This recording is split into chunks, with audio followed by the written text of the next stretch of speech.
ఓం శ్రీ గురుభ్యో నమః. గం గణాధిపతయే నమః. శ్రీమాత్రే నమః. ఈరోజు మనము యోగంలో ప్రధానంగా కోశాలు, చక్రాలు, షట్చక్రాలు అనే కాన్సెప్ట్ మీద వెళ్దాము. ఈ షట్చక్రాల వివరణ ఒక చోట వస్తుంది, కానీ కోశాల విషయం ఎక్కడ మనకు బయట రాలేదు. జనరల్గా మనకు 14 కోశాలు ఉంటాయి. మనకు 5 చెప్తారు, పంచభూతాత్మకమైనటువంటి కోశాలే చెప్తారు. అవి కూడా ఎలా చెప్తారు? అన్నామయ కోశము, ప్రాణామయ కోశము, మనోమయ కోశము, విజ్ఞానమయ కోశము, ఆనందమయ కోశం అని చెప్తారు. గొంతు వరకే. మూలాధార చక్రం అన్నామయ కోశం చెప్తారు. స్వాదిష్టాన చక్రం ప్రాణామయ కోశం అంటారు. అన్నామయ కోశం అని ఎందుకన్నారు? తిన్న ఆహారం అంతా కడుపులో ఉండేట్ల నుంచి చెత్తలోకి వెళ్ళిపోయి ఆ చెత్త మళ్ళీ స్ట్రాంగ్గా మట్టిలాగా మారి, మందులాగా మారి, మంచి ఎరువులాగా మారి మళ్ళీ ఉపయోగపడుతుంది మళ్ళీ ఇంకోసారి విత్తనం వేయడానికి. అలాగే మన శరీరంలో ఉన్న వేస్టేజ్ని అంతా మూలాధార చక్రం చక్కగా పనిచేస్తే మనకు యూరినల్ ప్రాబ్లమ్స్, మోషనల్ ప్రాబ్లమ్స్ రాకుండా, అక్కడున్న ఆర్గాన్స్లో ఎట్లాంటి డిసీజెస్ రాకుండా కోఆపరేట్ చేస్తాయి. అది శంఖ ప్రక్షాళన క్రియలు చేసేటప్పుడు జరుగుతుంది.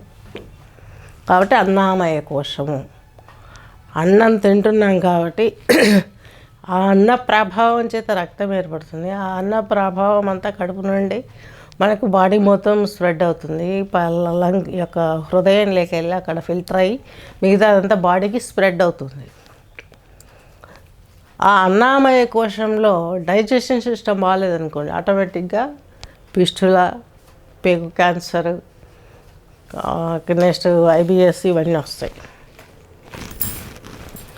అలాగే ఈ అన్నామయ కోశానికి సంబంధించిన డీటెయిల్డ్ పరిజ్ఞానం, దాని వర్కింగ్ ఏంటి, అది బ్యాలెన్స్ తప్పితే ఏంటి, బ్యాలెన్స్డ్గా ఉంటే ఏది బాగుంటుందని ఈ కోశానికి చెప్పాం.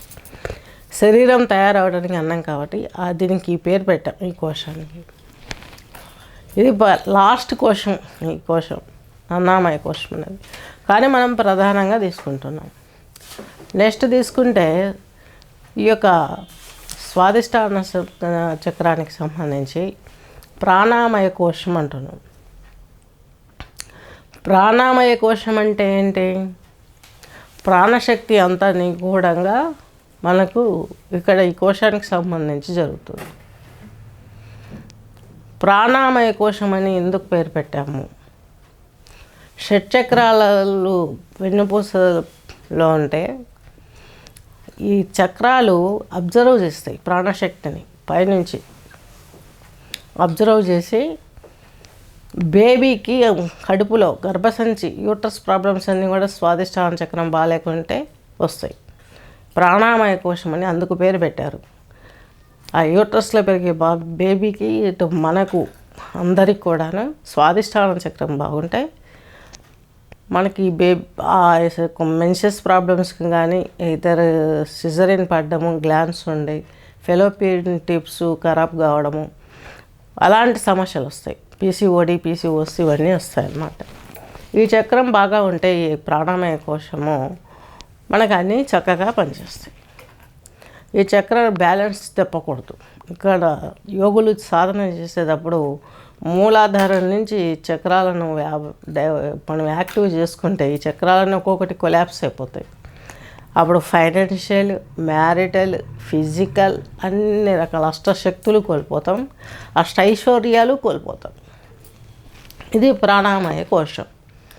నెక్స్ట్ వచ్చేసి మణిపూరక కోశం.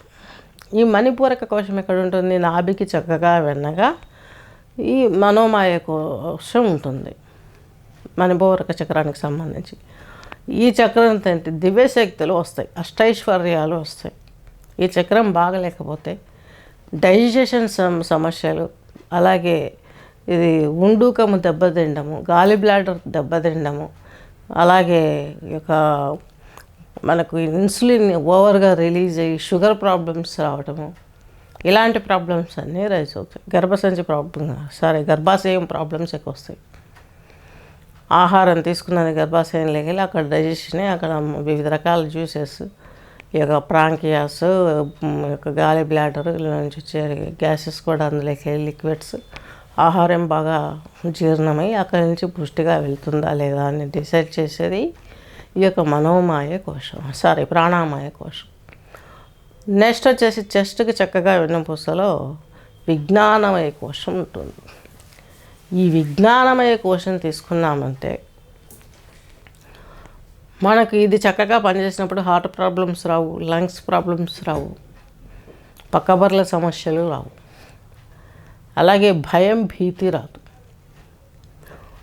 ఎందుకు ఇక్కడ ఏంటి అంత ప్రభావం అంటే దేవగురు జూపిటర్ అంటే ఆయన అందరినీ దేవతలందరినీ సమపాలన చేస్తాడు దేవగురు. మన బాడీకి కూడా సమానంగా పనిచేది హార్టే, బ్లడ్ను ప్యూరిఫై చేసి. ఆయన ప్రభావం తక్కువ ఉంది జాతకంలో అంటే ఆటోమేటిక్గా ఆ కోశం వీక్ అయిపోతుంది. ఇంతెందుకు మీరు బాగా గమనించండి, మీరు ఒక్కరే ఉంటారు, అన్నోన్ ప్లేస్, ఎక్కడి నుంచో సింగిల్గా వస్తూ ఉంటారు. ఫస్ట్ మీరు ఒళ్ళు జదరించగానే మీకు ఎక్కడ వీక్ అవుతారు? వీపు పైన మీకు ఆ జలధరింపు అన్నది పుడుతుంది. ఆ జలధరింపు పుట్టడమే అనాహత చక్రం దగ్గర పుడుతుంది. గమనించండి. అది సక్సెస్ఫుల్గా ఉంటే మహా డేర్ పర్సన్స్ అవుతారు. ఆ కోశం చక్కగా పనిచేస్తే హార్ట్ ప్రాబ్లమ్స్ రావు, లంగ్స్ ప్రాబ్లమ్స్ రావు, అలాగే ఆస్మా ఇలాంటివి కూడా దహించవేయబడతాయి. నెక్స్ట్ ఆనందమయ కోశం, విశుద్ధ చక్రం, గొంతుకు చక్కగా బ్యాక్ సైడ్. ఇది చెట్లతో మాట్లాడటం, అవధూతలను దర్శనాలు కావటం, మనసు బాగా వికసించి, శరీరము మనసు బ్రెయిన్ బాగా వికసించి మనిషి యాక్టివ్గా ఉండటం, చైతన్య స్థితికి వెళ్ళడం, సజీవ సమాధి స్థితికి వెళ్ళటం, ఇవన్నీ జరుగుతూ ఉంటాయి. ఇంతవరకు ప్రపంచం మొత్తానికి తెలిసినటువంటి సబ్జెక్ట్ దాచబడింది ఇంకా చాలా ఉంది. పంచకోశాలను మనం ఎక్స్ప్లెయిన్ చేసాము పంచభూతాలకు సంబంధించి. మరి వీటిని సృష్టించిన వాళ్ళ గురించి ఎవరు పట్టించుకోవాలి? ఈ పంచకోశం ఆకాశతత్వంతో ఉంటుంది. ఈ యొక్క విశుద్ధ చక్రం దగ్గర ఉన్నటువంటి ఆనందమయ కోశం. ఆ తర్వాత ఆజ్ఞాచక్రంలో ఏముంటుంది? అర్ధనారీశ్వరులు, బద్రీనారాయణుడు ఉంటాడు, లక్ష్మీదేవి ఉంటుంది. ఇక్కడ స్టార్స్ ఉంటాయి, నక్షత్ర కోశము అంటాం దీన్ని. ఇది వేదంలో ఉంటుంది. ఈ నక్షత్ర కోశం అంటే ఆ వెలుతురు, నేత్రాల ద్వారా వెలుతురు మనం చూస్తున్నాం.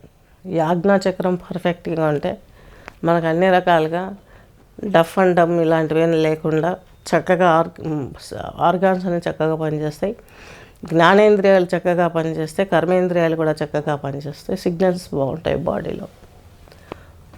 ఇక్కడ నక్షత్ర కోశం అంటాం. అవి వెలుతురు ఎంత దివ్యంగా రాత్రి వెలుగుతుంటాయో ఆ చక్రం పనిచేస్తే మన కళ్ళు కూడాను మనం చనిపోయే వరకు కూడా అసలు మృత్యువే లేదు మనకు. యుగంలోకి వచ్చామంటే అసలు మృత్యు దరిదాపులు లేకరాదు. సో ఈ విధంగా ఈ నక్షత్ర మండలానికి సంబంధించిన కోశం ఈ యొక్క ఆజ్ఞాచక్రానికి వర్తిస్తుంది.